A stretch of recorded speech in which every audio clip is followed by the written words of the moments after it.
Okay, well, somehow some Latvians are not rushing into their session, apparently. And okay, we've spoken 2 days ago, probably, yes, with Viruta, who it was, or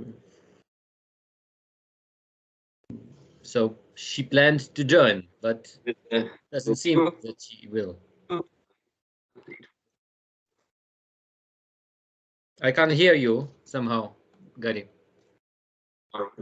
Yeah, this is quite typical that people have teaching. So when you normally attend a conference, so you're just there. Yeah. And to, yeah.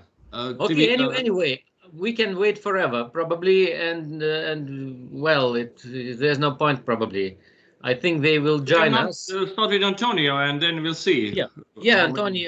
Antonio is here, and it's the most important because he is the first, and that's why he's most important anyway. So okay, we will start from Spain, presenters from Spain, and then we will move to Latvia, and we'll see some differences probably about around the world.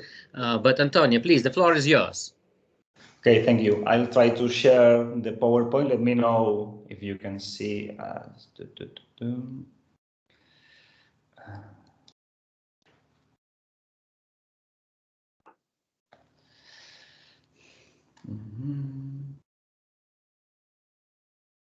It's uploading.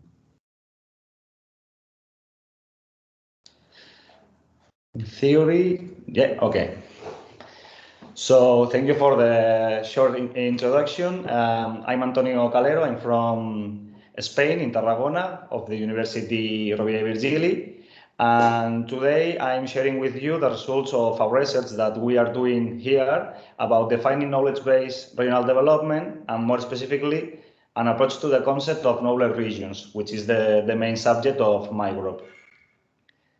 First of all, my presentation will be short, just to adapt to the timing that we have. I'll start with the backgrounds and objectives of the study, then with the study area and the methodology. And finally, I will present a brief list of results and concluded remarks. First of all, for some of you, I hope that knowledge region is a new word that you have never listened about. For some authors, they perceive it that environments with leadership, quality of life, and industrial commitment related to knowledge. One of the main problems that we have with this concept is we only have one definition, which is developed by Sanz 16 years ago, and considers this that a territorial unit with abundant human and social capital containing structures, organizations, and people actively engaged in generation development through science, technology, and innovation.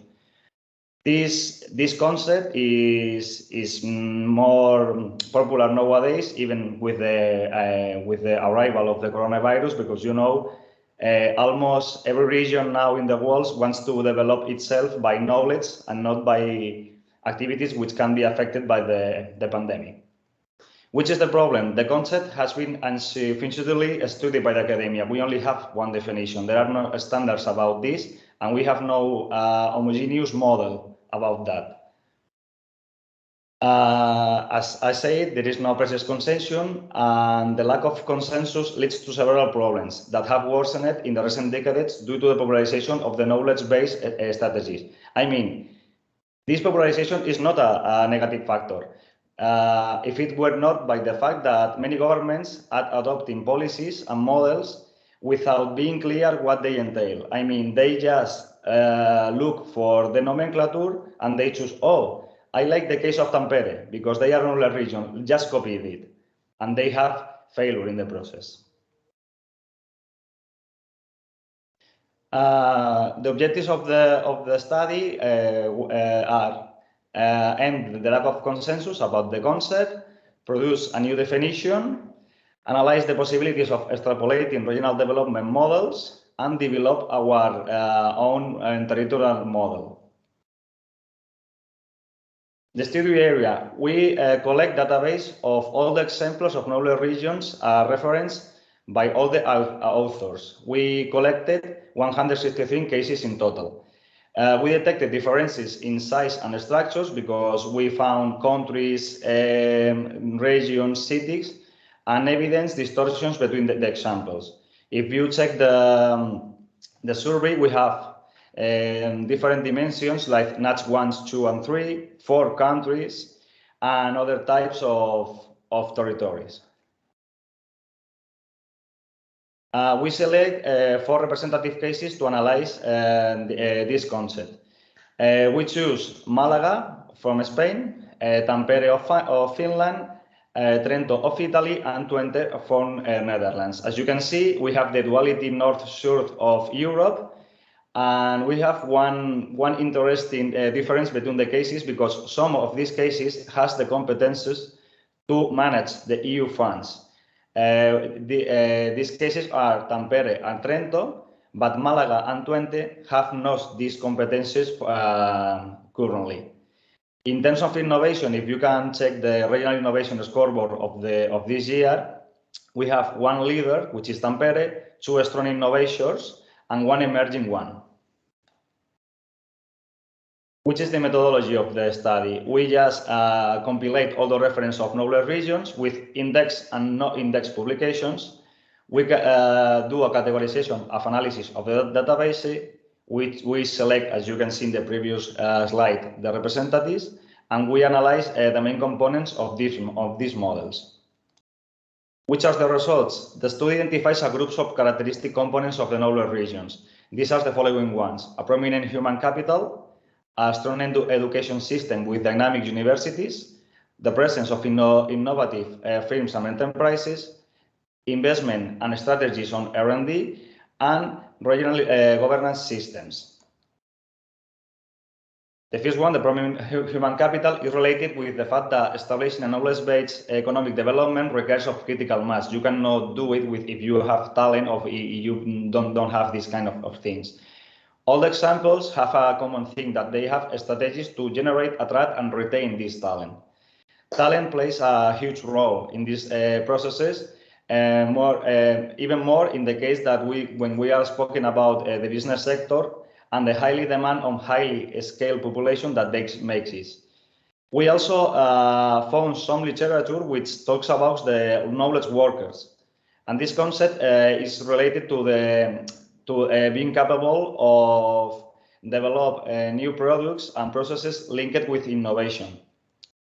Also, in the case of the second component, the strong education system with dynamics university, which is, I guess, is the more related concept with this Congress, we found that universities are a characteristic component of these regions. That was obvious, but we were able to validate it. The regional function is not strictly limited to the generation of knowledge, and they are also a mechanism for responding to the territorial challenge and needs. So they are adapting to the current times. Knowledge regions requires of quality education at all levels, not only university. They also need support for lifelong learning programs and an educational strategy that covers all the educational spectrum.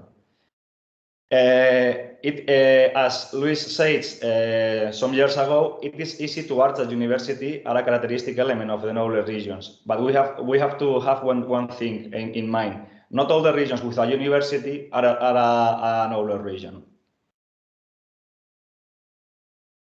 Also, we saw the presence of innovative firms and enterprises.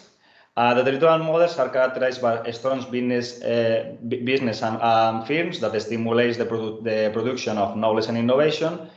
We also saw many processes of conversion and attraction of new brands, more specifically with the ones that are related to innovation and these new products. In some cases, they are also linked to the establishment of pioneering technological companies. Even though the more closest case for you is Tampere, and we saw the evolution from a mobile one model to a new one, which is adapted to the new currents and tendencies. In definition, all the cases have an economic sector closely linked to knowledge and innovation, even though that they also have the traditional ones, enterprises, but they are experimenting this change. No. We also identify R&D as a component more related to the innovation function of research centers at university. We also saw productive systems, both and the convergence of policies and strategies. I mean, there are no just innovation. They are a background which supports this transition. We can also identify a huge investment in R&D, specifically in the Nordic cases. In the case of Spain, as you may guess, there are not that much. Also, a huge percentage of people working in these activities, and we are talking about just quality environments, favorable climate for investment, and quality of life in general. Finally, the most important component is the regional governance system. We saw that the models shows adaptation to the challenge and needs, and incorporates knowledge and innovation as a tool to adapt themselves and to be more prepared to the current days. It is assumed that the models are always structured in at least quadruple helix, and also we saw that leadership is a key component. There are no validated structure of who has to be the leader of this model, because we can see examples with strong education entities, others with medium-sized cities, or even regional governments. As concluding remarks of the research, the study shows that all the cases that we have studied are valid examples as knowledge regions. They provide elements of great interest on how to structure a development model based on innovation and knowledge. Each of the reference has characteristics aspect that shows that the success of each case is marked by its ability to adapt to the singularities and the challenge of the territory. This adaptation makes the total extrapolation, which we told before, as impossible. We can just not copy models and to try to imitate all the European leaders in other countries. All the extrapolations always must be adapted to the singularities of each case. I mean, Malaga is not able to copy Tampere or to copy Twente. They have to do their own model. And the comparative analysis concludes with the idea that the most important aspect is the way in which this structure is adapted. One important thing is that the whole region must believe in the common project and feel identified with it, because if they are not identified with the project, it's impossible to develop this strategy. Having access to skills on some components is a competitive advantage, but the involvement and commitment of the main entities is needed to achieve success. As one of my partners says, a strategy without the involvement of the main actor is just a recommendation. Finally, the final result of the research is our definition of knowledge regions, which we adapt as a territorial area that, without having to correspond to specific administrative boundaries, bases its regional development of knowledge and innovation through a strategy and a system of regional governments adapted to reality that, involving and committing the main agents, promotes actions and policies that take advantage of human capital, higher education institutions, and innovative economic sector to attract talent, investment, and the regional brand based on knowledge and innovation. That's all for my part. Thank you for your attention, and sorry if I'm not the best speaker in English, but that's my first Congress in English, so thank you so much. Okay, Antonio, everything's fine. Your English is good enough, I would say. None of us have a perfect English, I suppose, in this session. So maybe Ruta. But anyway, it was a very interesting presentation, and maybe there are some questions from the audience. Gary, your knowledge regions or learning regions or innovation system expert. Have you got any questions? I cannot make all questions, but anyway. I'm just wondering, you mentioned in your one of the first slides that you found only one definition of learning region. I don't think so. That's correct. I found approximations to the main components, but the authors don't produce a definition as itself. They just say that another regions must be related to this component or the other components. But maybe I'm wrong. But I only found these one definitions. The only definition from Luis. So maybe I have to check it again. Mm. Maybe learning region is quite old concept, and of course there are learning regions, learning well, innovation systems, different kinds of regional, national, so that this literature is pretty rich. And of course, time to time they also refer to learning region, learning localities, etc., etc. So this is pretty much about. Combining university people and institutions between with the regional institutions and people, so that. Mm-hmm. Yes. By the way, Tarragona, this is close to Barcelona, yeah. Yes, 100 kilometers. Yeah, 1 hour by car. In principle, you're Catalonia, yeah. Yeah. Mm-hmm. Mm-hmm. Okay, maybe. Oh. That's all. That's all. It's okay. I've just wondered, because I understood from your presentation that not every region with a university is knowledge region. We can agree on that. But does a region without university or without government, regional government, as also you have mentioned, can be a knowledge region? Because we don't have regional governance in Lithuania, for example. Yes. Here, just to answer you, here in Tarragona, we have the problem that we had the regional government interested in become knowledge region. They just came here a few years ago and told us, I want to be a knowledge region because one of the politicians went to Tampere and they love Tampere. We have to be like Tampere. And they started to analyze if Tampere has competences in EU funding, if Tampere has one regional government, and they was like, just copy it. The result is that nowadays we are nothing. Yeah, that's a major geographical mistake. I think it's very common for non-geographers. Yeah. Okay, you can't copy two places. Okay, exactly. That's why we need studies, local studies. Okay, I think thank you once again, Antonio, and we can move to Latvia. And we can ask Julia Mironova to present her presentation about the influence of COVID to teaching staff.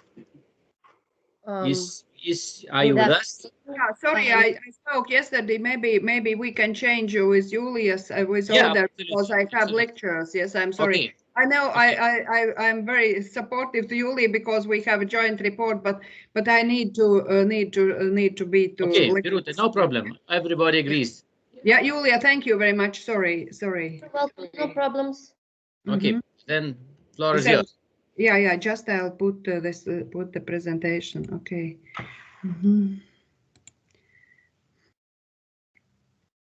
I'll be very short, yes, because a little bit so it is that. Most important, not too long. No.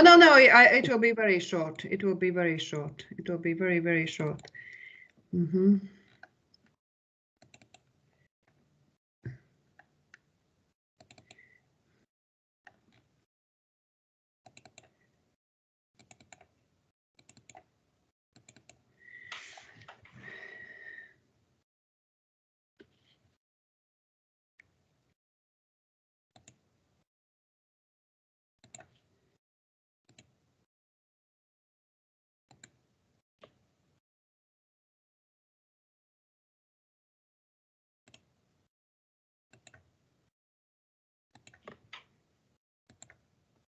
So is it visible, this presentation, or not yet?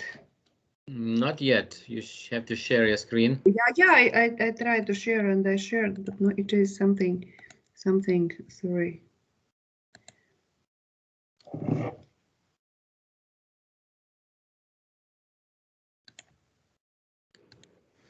Okay, so here I hope that it is seen now. Yeah. Yes. Yeah. You please change the mode to presentation if you can, because Yeah. Yeah. Of course I can. Yes, of course I can.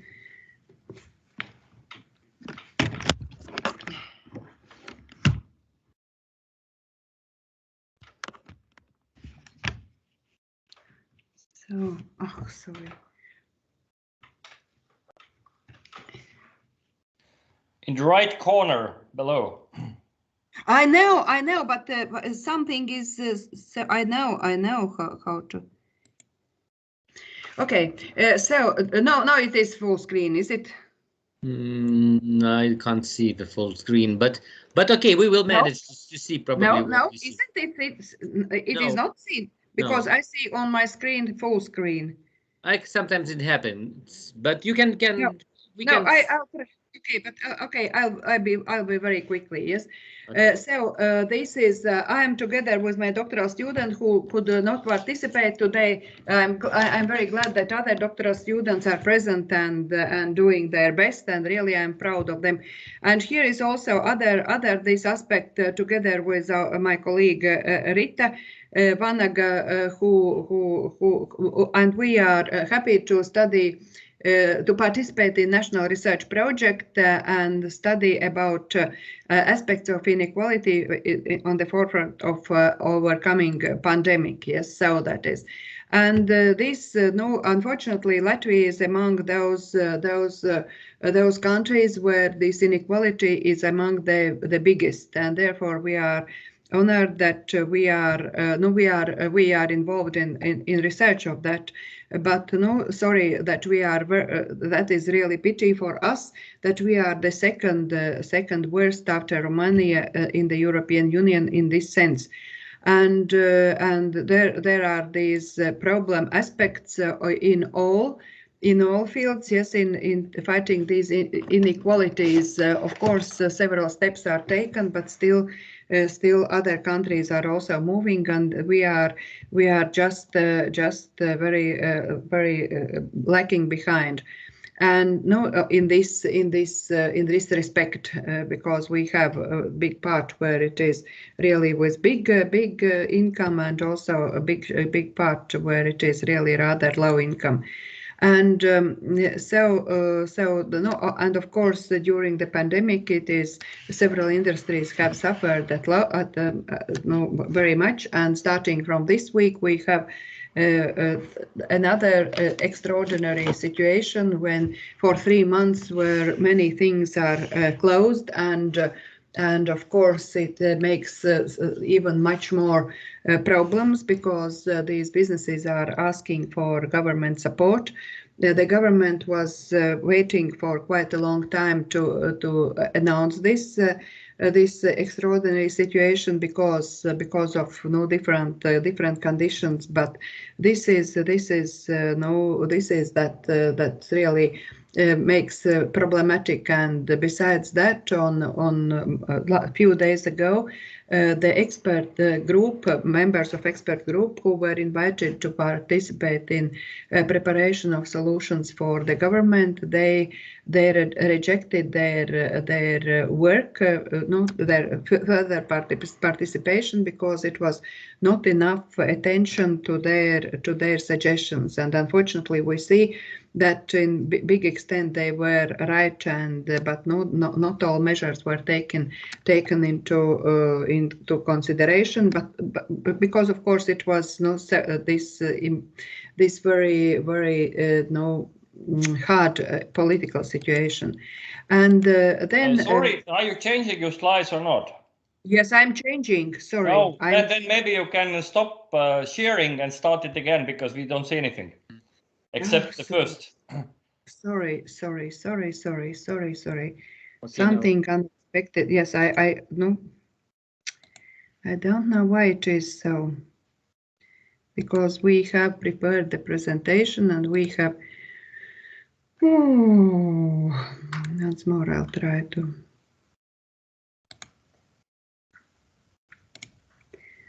Show. So I close this. Okay, we can now see.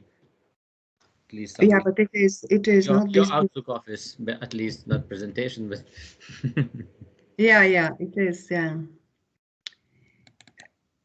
Now, can you see or not, or it this is your calendar? Yeah, no, we can see calendar, your personal information, so nobody remembers what you see now. Don't choose first, but choose your slides. I know, because I am all the time doing that, but sorry, I don't know what happens. Because it is other computer, because I have other computer where I give lectures, and this is my additional computer, which is the other computer, which is my private computer, and the other is by faculty, and this is where I am now, and therefore it is not. I'm very sorry. This is sorry.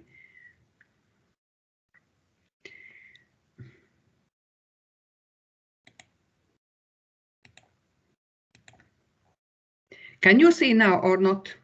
No.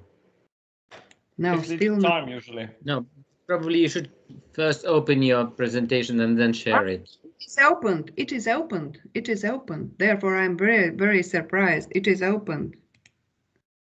It is really opened. Once more, I open it.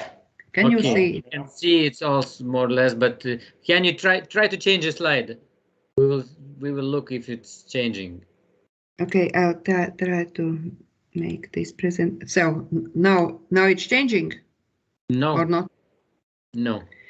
No, then it is something with computer, because maybe you can choose you can actually shift back this comment bar, so we can see it bigger, and then if you pinpoint to the slide in the this is from your side, it's left, yeah. Well, now it starts to change, but now we see also comments. Maybe you can draw it or tear it lower, this comment bar. Yeah.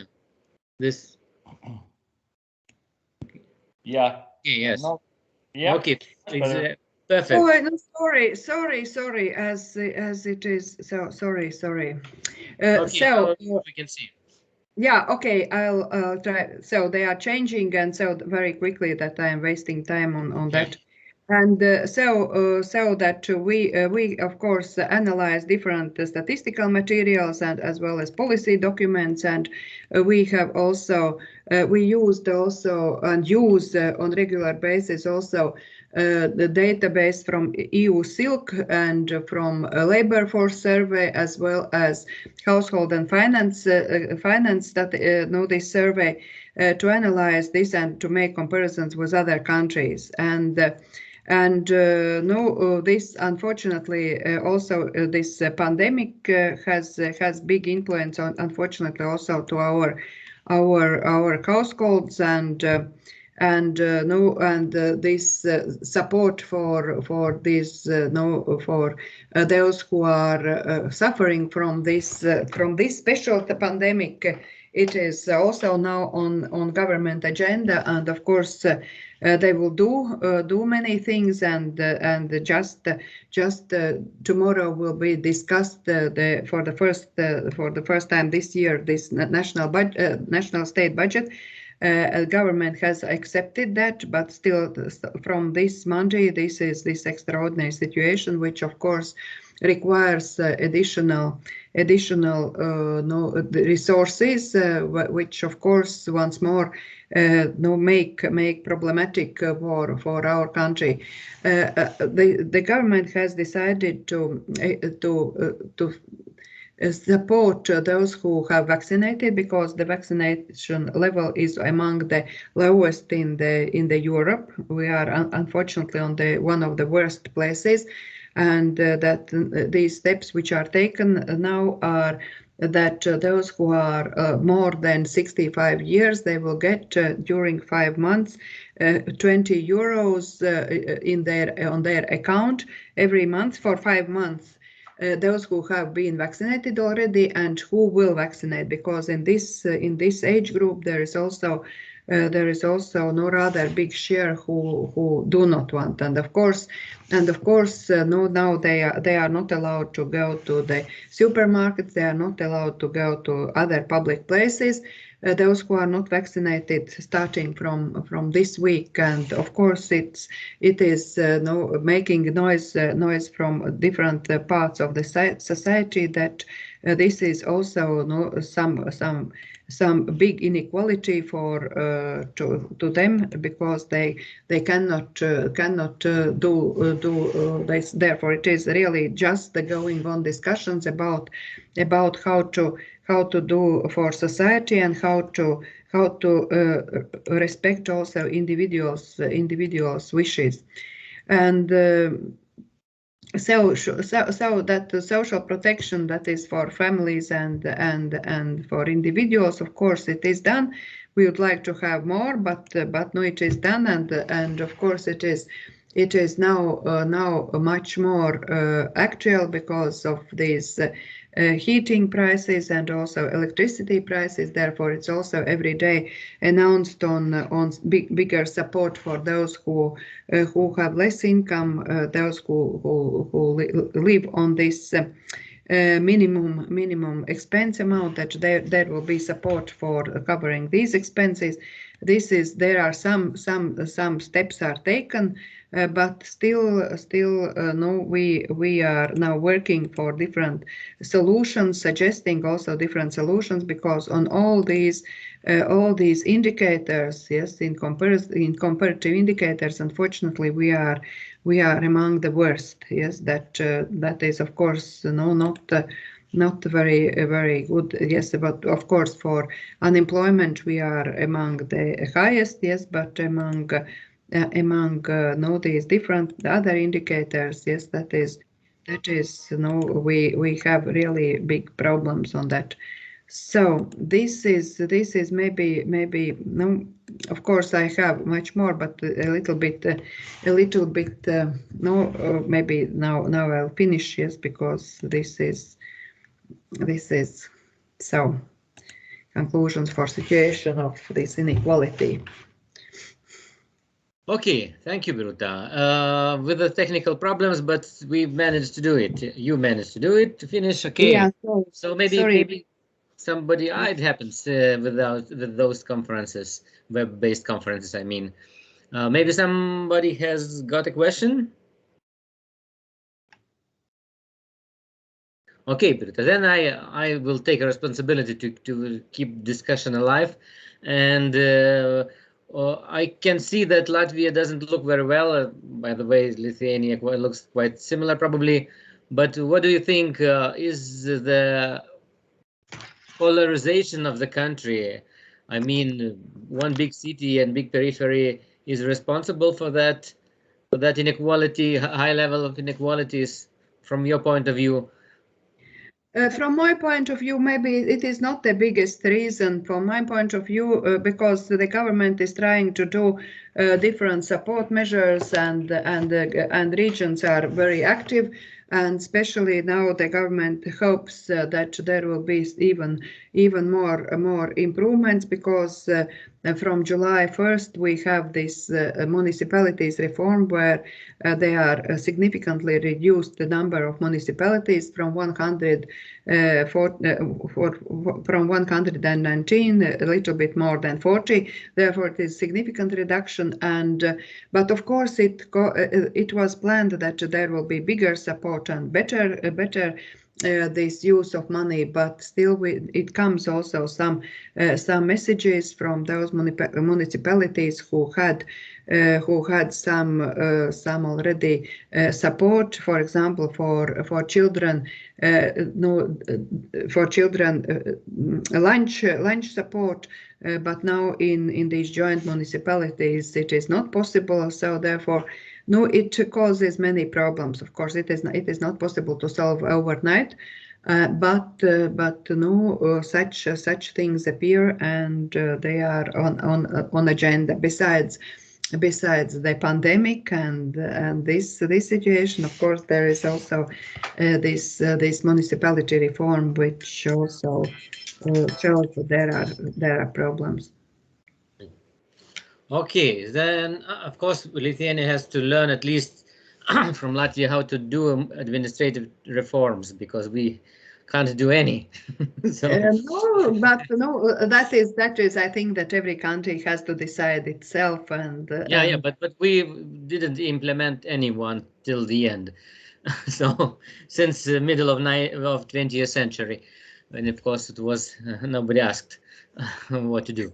But from other side, there are also representatives from our municipalities who show that in Lithuania that is a success, that it had not to be made such changes. Therefore, it is a political decision to decide. Of course, it is hard, but it's also other opinion that it was good. Okay. Okay, we will discuss this someday probably, because it's really not so good when country is changing, but administration is not.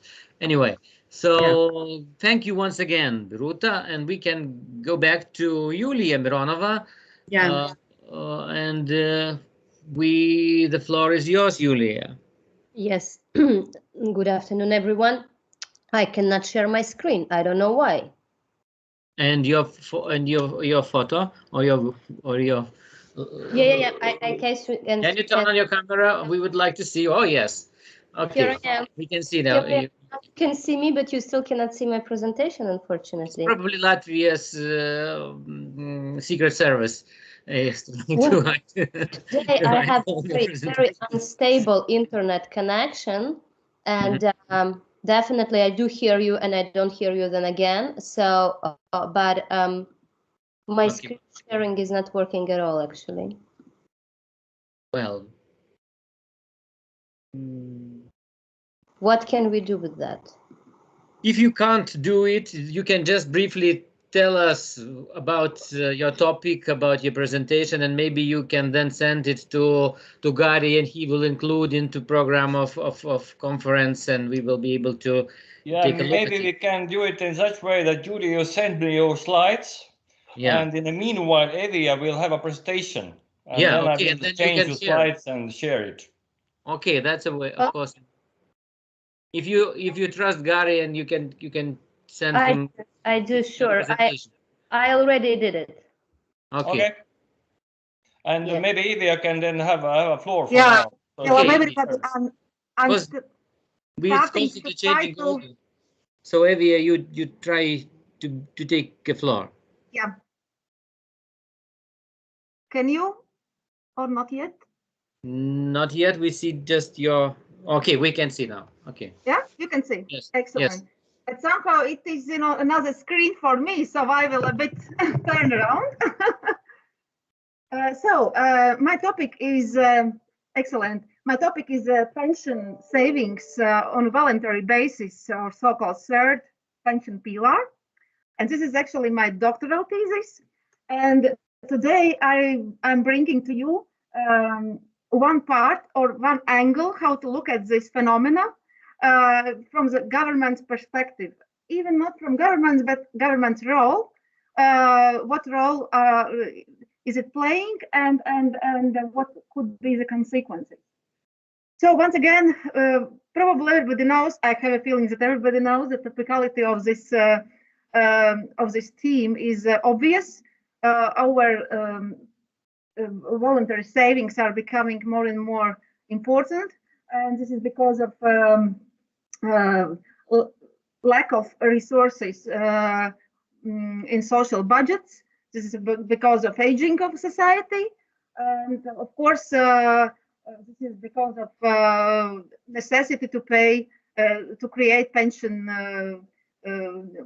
payment system. And what happened recently, and not only recently, but during last decade, I would say, responsibility of old age pension costs have been moved from the state to the shoulders of individuals. And therefore, as a balanced pension system is a main approach. Should be applied by all the governments, and it just gives the possibility to build a sustainable, adequate pension system in the long term. And of course, once again, to reduce inequalities between different groups of the population. So I'm trying to move. Okay. So no. Just a share.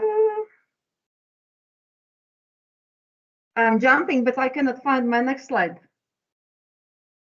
Now, today I like this. I don't know why it is so. I said that. The day is a day. I just can agree. So once again, please be a little bit patient because it takes time. It takes time to change. It takes some seconds. Yeah, it just, I don't know, it so quickly moves. So once again, I would just like to describe the pension system as it is in the most part of the world. And our region, it is so. And we have three-pillar system. First pillar is which task is to serve as a mean for avoiding old age poverty. Is a state guaranteed pension. It's compulsory. Mainly, it is built on a basis of defined benefits, and therefore it gives minimalistic approach to adequacy. And it is so-called state-managed pay-as-you-go system. The second pillar is mostly funded pension pillar. It focuses on adequacy, and of course can be measured by replacement rates. By replacement rates can be measured all three pillars, but in this second pillar it appears most visibly. And pension part, how it is created from the accumulations from funded contributions and compulsory, as it is in Latvia, or semi-compulsory, as it is in Lithuania and Estonia now. And it's mostly covered by contributions from employment, social tax, or partly by state budget. It is managed by privately managed pension funds. And the third pillar, which actually is voluntary based, and it is meant to provide an opportunity for individuals to save extra, to make extra savings. And of course, it doesn't solve the first pillar's task to reduce inequality. It helps the second pillar's task to create to develop this adequacy ratio. And it is fully voluntary pension schemes and covered by personal earnings if you are speaking about private pensions, or employer if you speak about occupational pensions. And again, it is managed by private pension funds or insurance policies. The question arises, what is the role of the government as an agent on the development of the third pension pillar? We have one general statement created by two researchers, academics, Holtzman and Heinz, and published by the World Bank. It is four characteristics has to be to pension systems wherever they are: sustainability, adequacy, affordability, and robust. And what in this main four directions, how governments are doing during last decade. First of all, they're setting retirement age, and of course, this is like never-ending fight with a prolonged life expectancy rate, and of course, including creating incentives to work longer. They are determining the amounts of contributions and, of course, taxable amounts. They're taking care of reducing low-income poverty by reducing social contributions, especially for this group. They're equalizing, and this is really, really on focus, this topic, that equalizing the pension system for diverse employment forms, self-employed and employees, public sector and private sector. They are developing auto-enrollment schemes. This is what we are calling in academic research is product design things. And of course, they're defining and changing tax incentives to motivate, create private pension savings. There are four types of risks specified if we speak about pension savings. And now we are speaking about mainly second and third pillar. Since the second pillar also since it is semi-voluntary for a list of countries, it can be already applied to this voluntary part of savings, pension savings. And so we are speaking about financial risks, and we are speaking about longevity risks, behavioral risks, and regulatory risks. All four parts of them, of course, on a focus on governments in every country. Financial risks probably are the risks we can manage not so effectively as, for example, regulatory risks, because regulatory risks are the ones where by legislation governments can specify the institutionalization,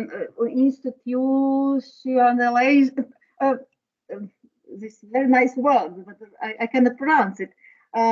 The way how those funding companies has to be governed and established. Of course, this prudential regulation, of course, asset management regulation, and conduct of managers.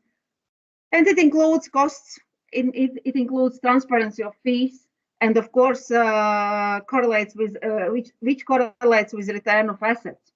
This is very important when we speak about effectiveness of the system.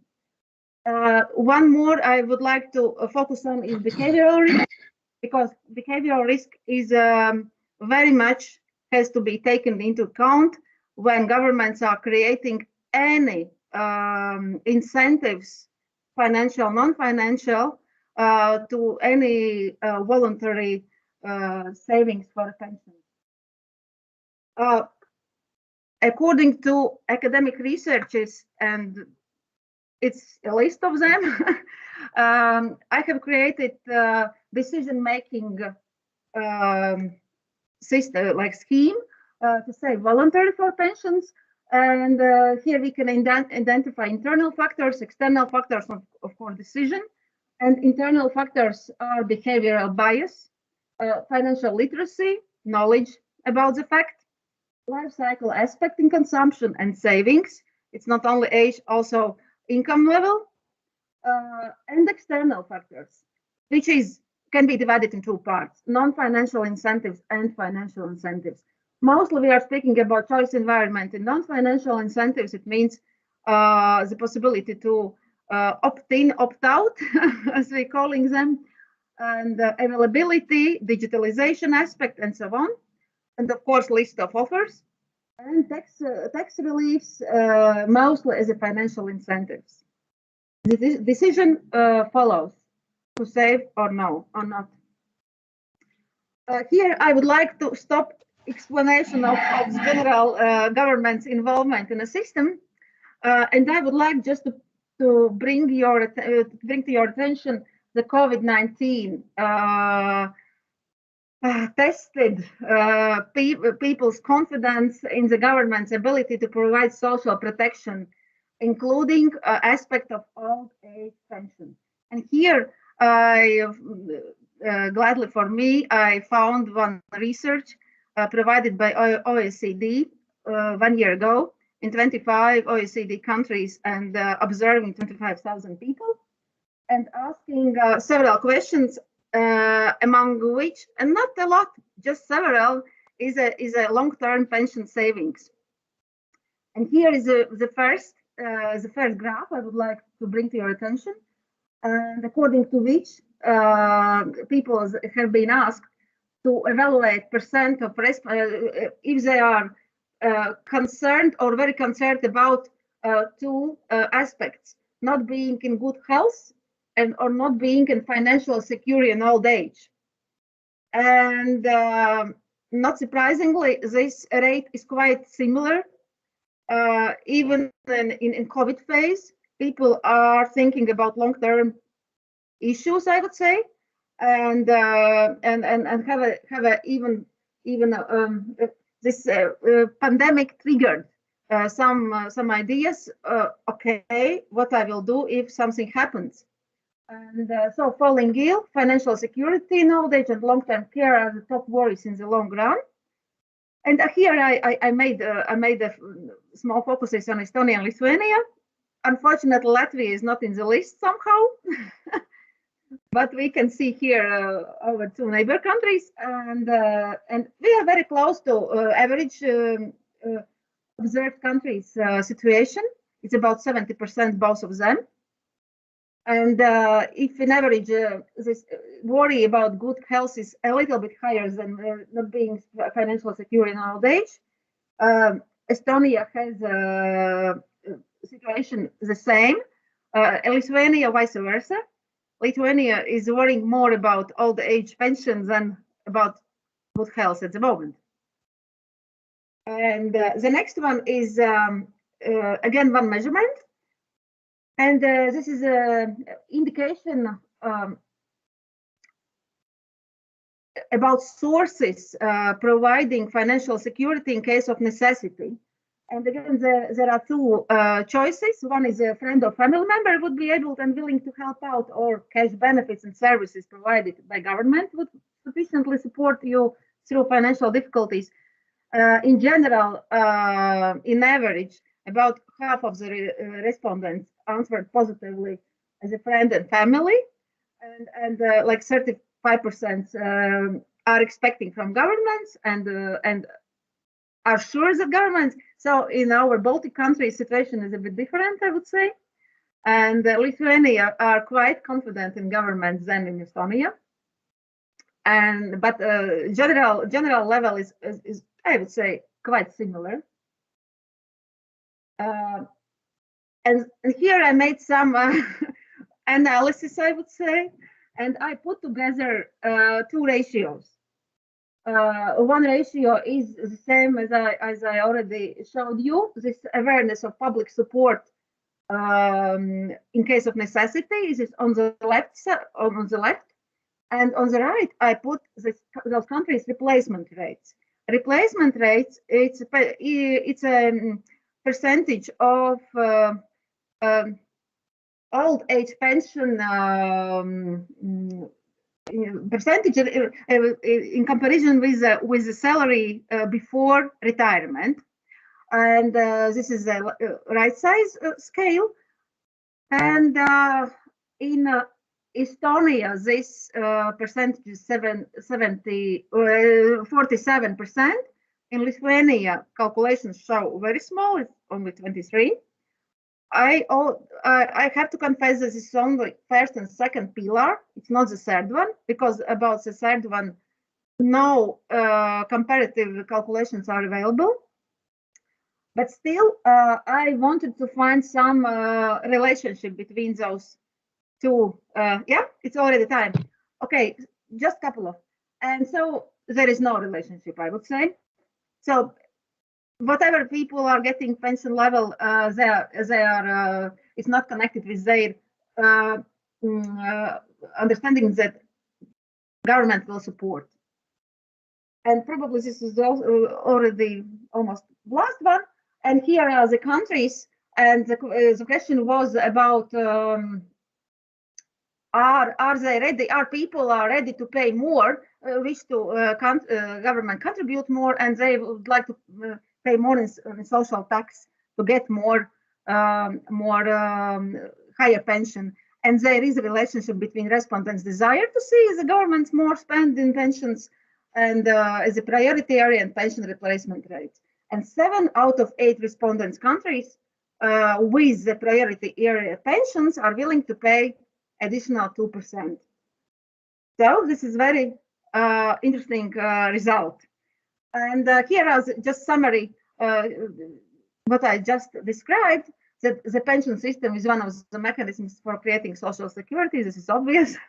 And governments do the great role, plays a great role in this, doing all those things what I just described. And especially critical is they have a crucial role in regulatory risk management.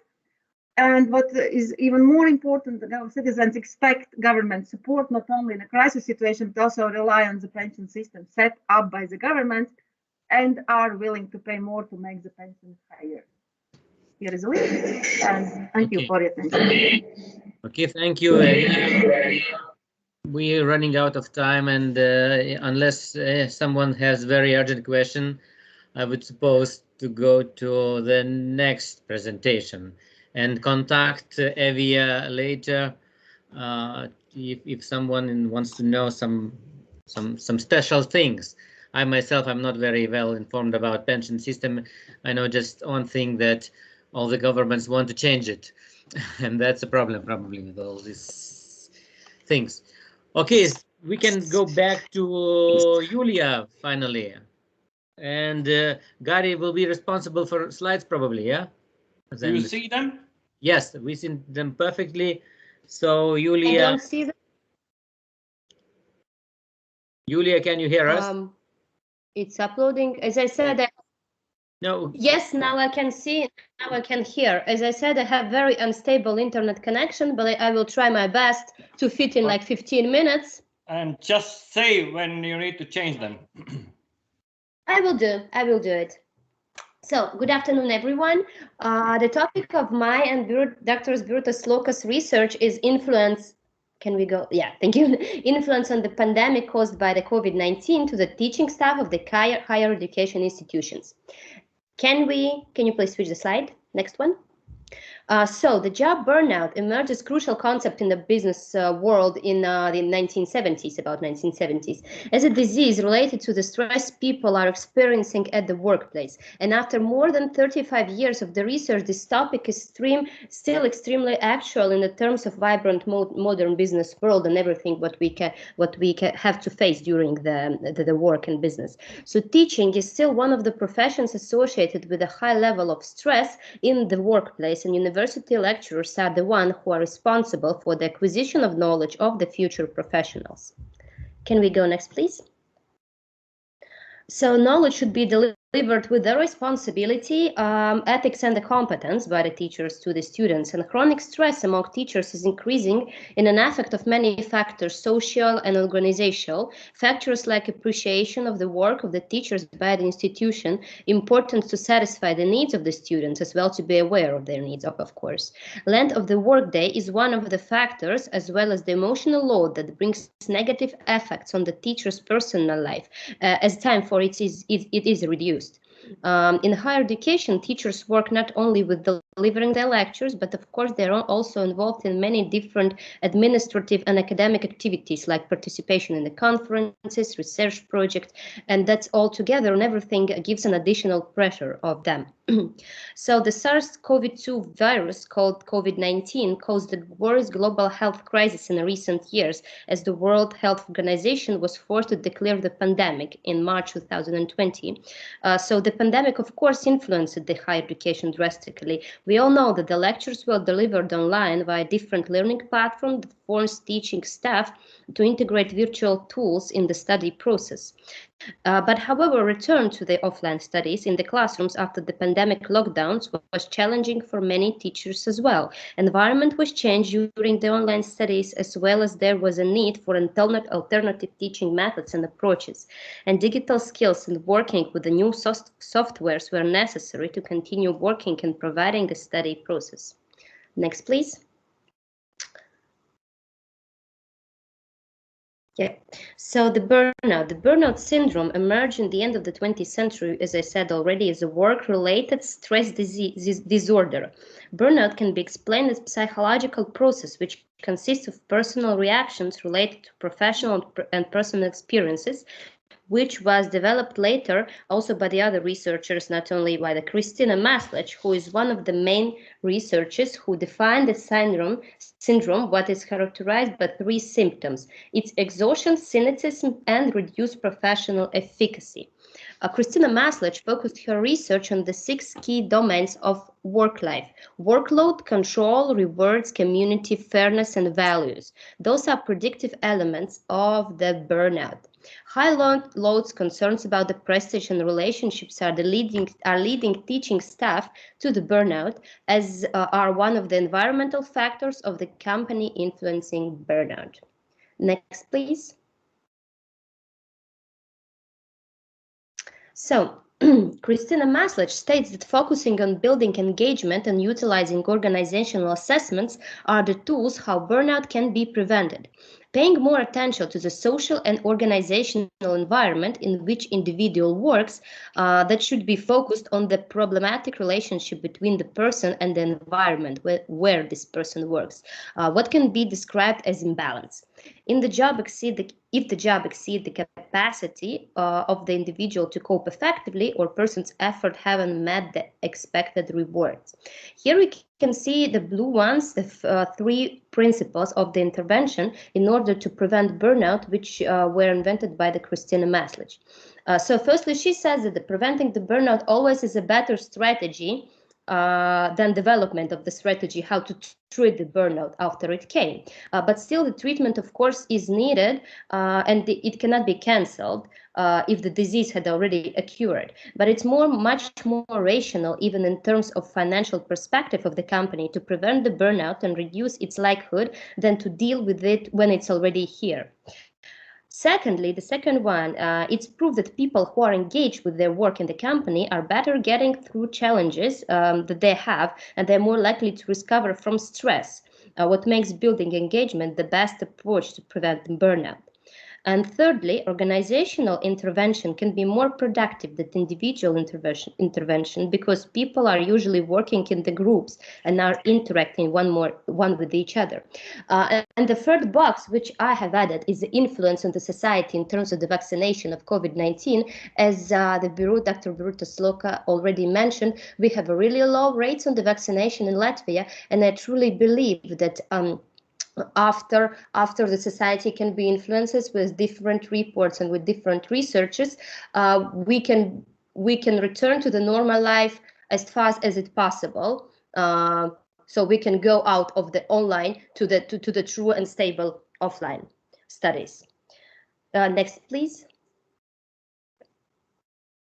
So coronavirus disease hit the world at the end of the 2019, and it is as we know, it's an infectious disease caused by the SARS-CoV-2 virus. Despite the fact that the most people who get infected by this virus experience mild to moderate symptoms, still some of them can become very seriously ill. Since the pandemic of the COVID-19 arose, universities all over the world faced major challenges in organization of the study process, and more than 220 million students were disrupted by closure of the offline studies in the higher education. UNESCO COVID education response states that in 2021, universities all around the world measures to provide safe and effective learning in terms of the and research made by children from preliminary to tertiary level education might never return.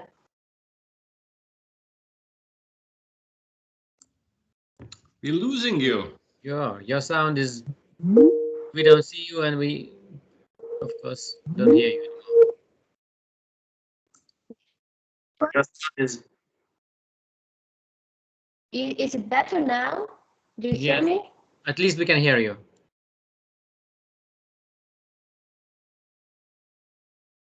Or not? Is it better now? Do you hear me? Or now we can hear you, but I don't know for how long. Try to proceed with your presentation.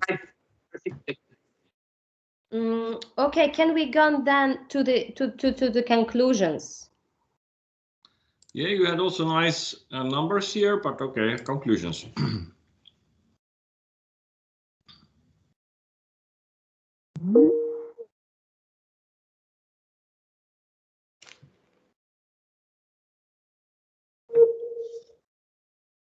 It's technical issues or internet issues, I don't know, but of course we can read them, and that's okay. But Julia is not here anymore, but we still are here. Do you hear me now? Is it good? Is it good? But not. We don't know how far or how long it will be. Good. Do you hear me? Yes, we can hear you. Try to conclude your presentation, please. Sorry?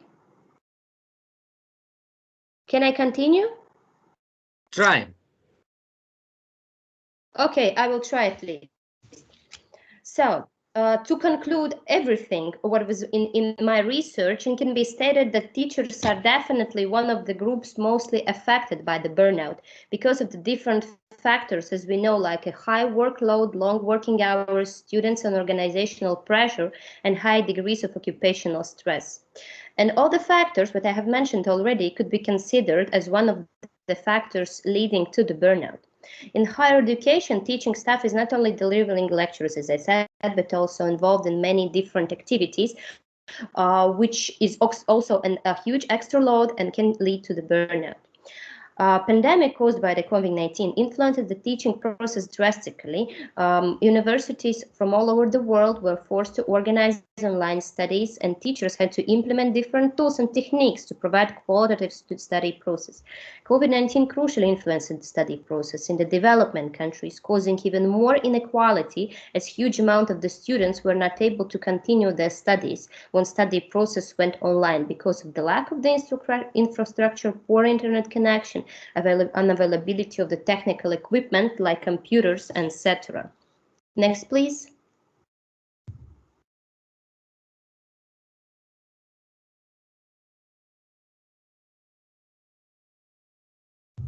Next slide.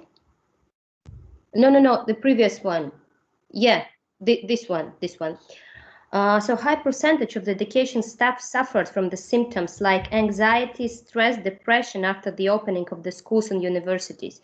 It should be mentioned that these symptoms were recognized already during the online studies. So it can be concluded that online studies and return to the classroom after the pandemic can be cause of the rise of the symptoms of the burnout. And those teachers who haven't received sufficient education and skills are more likely to have less confidence and more vulnerable to have burnout. From the other hand, teaching staff who receive academic freedom are more satisfied with their jobs, and the same connection can be seen when teaching staff is involved in the decision-making process. And the impact of the pandemic and online studies on the study process and the burnout of the teaching staff should be studied in future in order to get data from the broader period of time, as pandemic is not ended yet, and it may come with a new force, bringing new challenges and difficulties. Thank you. Okay, thank you, Julia, because I am not sure what the influence is on other teachers, but on higher education teachers, it also influences us because we have to communicate on web, and that damages my health, definitely. Okay, Gary has a question. Yeah, I have another one. I'm just wondering, what was your original contribution to that study? Because you referred to several other authors and literature, but what was your contribution, and what was actually the aim of your contribution here? Sorry? Do you have, Julia?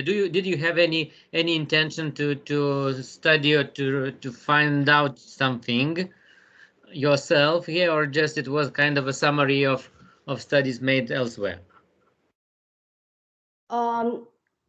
At the presentation, you can find some statistics what are on the I don't know which slide actually, maybe end 8 on 7 slide, with us the same as Birutė Sloka had mentioned, that we have this really low percentage of the vaccination, yes, and I've studied the previous researchers, yes, and as my dissertation topic is also about the burnout, so definitely I will do the studies based out of the academic staff.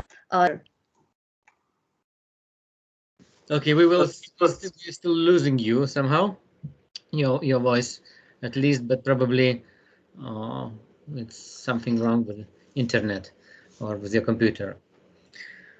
Okay, do we have any more questions, conclusions? Because we have a quite eclectic topics here. And Ruth, I see your hand is up, or it was a mistake. No. Yeah, one more question to Julia. I was thinking maybe you found in the literature something about kind of cumulative effect of this burnout burnouts, because if one teacher gets sick and out of the job teaching, okay, I think she's gone. Yeah, but my idea was that if one teacher cannot teach anymore, then other teachers gets more workload, and then they might get depressed or something too. So and students would struggle also, so it might have some cumulative effect. But then another question to Evia, if I may ask. Because Julia has problems with answering, or at least we can't hear what she's answering. So ask Evia then, Ruta, okay, if you have a question for Evia. So. Yeah, so thanks for presentation about pensions. Yeah, I don't know much about pensions in general, but I got ideas since it's related with social inequalities, I think, also in your presentation. So does this pension in general and very fundamentally, does it help to solve inequalities, or does it elevate them in a way? Because, for example, well, they are related with wages, right? The more you earn, the more you get then later as a pension. So in the end, for example, my father's pension is 3 times bigger than my mother's. I think it doesn't add very much to social equality in many ways. Okay, Julia, Evia. We can't hear you. Turn on your mic.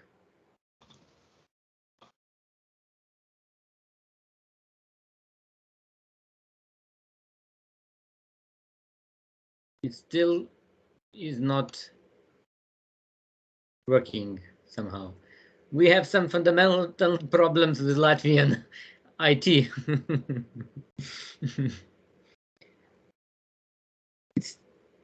We can see that your microphone is turned off. Okay. But I can agree with Ruta. Yes, the pension system itself can be can make either more equal or less equal society. It depends on the system itself. Now our government is trying to introduce new pension system, which less related to the salary or to work period, work history, and then it can be, I think, both ways depending on what exactly system is, I think. But at the moment, yes, your mother should complain. Thank you, Donna. Okay, Gary, what your comments? Well, I was also trying to ask Evia, but maybe you can turn in and turn off your mic. Now she can talk. I cannot.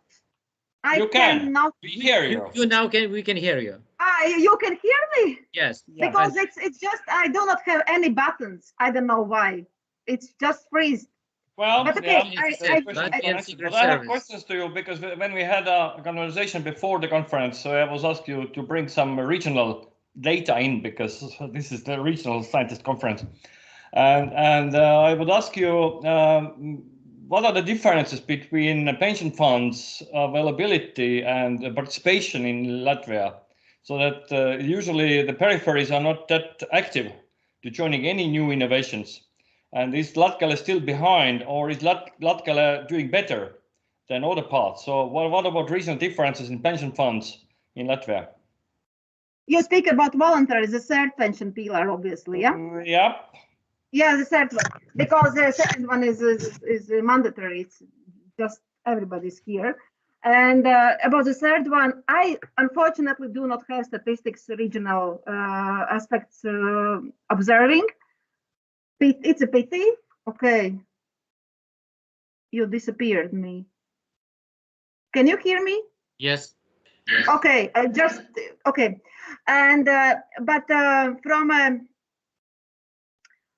I think there is no miracle if we compare regions Riga and around Riga and elsewhere of Latvia. Of course, there is a huge gap in a protection in, for example, region of Daugavpils, yeah, Latgale so-called.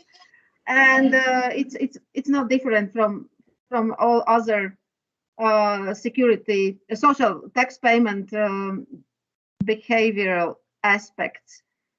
It's just jumping. I don't know why, but I just wanted to maybe to contribute my my answer to this first question about the is this pension system as it is creates balance or triggers imbalances. At the moment, we have, for the countries like our region, where we have quite significant still shadow economy proportion, I would say. We have inequalities in salary levels. Of course, this pension system just highlights the main disbalances what exists in a society still today, as well as if we are putting together this pandemic support, financial support. I don't know if it happened in Lithuania and Estonia, but in Latvia, when this financial support has been calculated for each and every person not able to work at the moment, for this temporary not working ability, it appears that a huge part of them is not paying taxes at all. And of course, here we are speaking about those not standard employment agreements. We are speaking about self-employed who have a choice to pay or not to pay taxes. And in our country, since this level of income is still very low for majority of the people, of course, they're choosing not to pay taxes. And this is the result. And this has to be taken into account creating the system, because this is a unique each and every country's situation. And of course, therefore, as a rule, the third pillar will not solve this this problem. Okay. Yeah, this problem. It just gives the possibility to create higher levels of pensions who are able to save more. Yeah, situation is pretty much similar, I think, in many countries. Okay, dear colleagues, I think we are running out of time, and some of us will move to other sessions, some of us will move somewhere else. Thank you very much for joining for presentations.